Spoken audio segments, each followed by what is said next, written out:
শুনে রাখো, এই নীরবতা কোনো সাধারণ নীরবতা নয়। বাংলাদেশের রাজনীতির বুকে আজ এক গভীর ক্ষত। একটি সাহসী কণ্ঠ চিরতরে থামিয়ে দেওয়া হয়েছে, নাম তার ওসমান হাদি।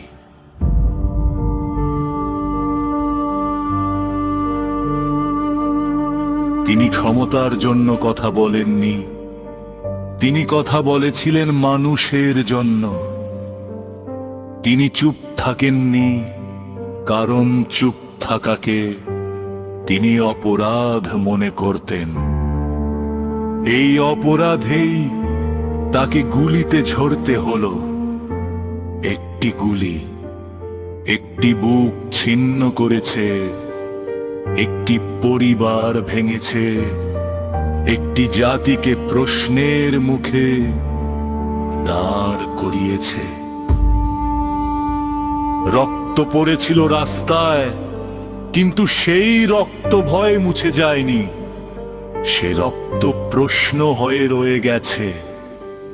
ওসমান হাদি, তুমি পড়ে গেলে, কিন্তু পড়ে গেল না সাহস, পড়ে গেল না সত্য, পড়ে গেল না প্রতিবাদের ভাষা।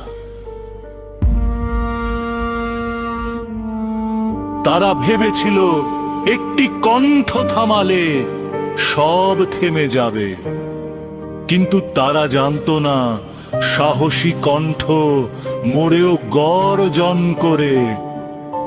আজ বাতাস ভারী, আজ আকাশ নত, কারণ একজন মানুষ সত্য বলতে গিয়ে প্রাণ দিয়ে দিল।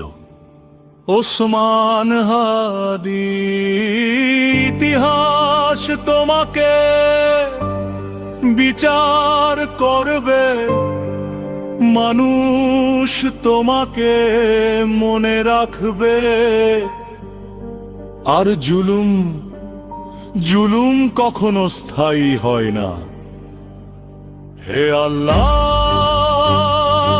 তুমি ওসমান হাদিকে শহীদ হিসেবে কবুল করো। তার কবরকে প্রশস্ত করে দাও, তার গুনাহ ক্ষমা করে দাও, তার রক্তকে জুলুমের বিরুদ্ধে সাক্ষী বানাও। হে আল্লাহ, যারা সত্যের পথে কথা বলে তাদের সাহস দান করো, আর যারা জুলুম করে তাদের হিদায়াত দাও, অথবা তোমার ন্যায় বিচার দেখাও।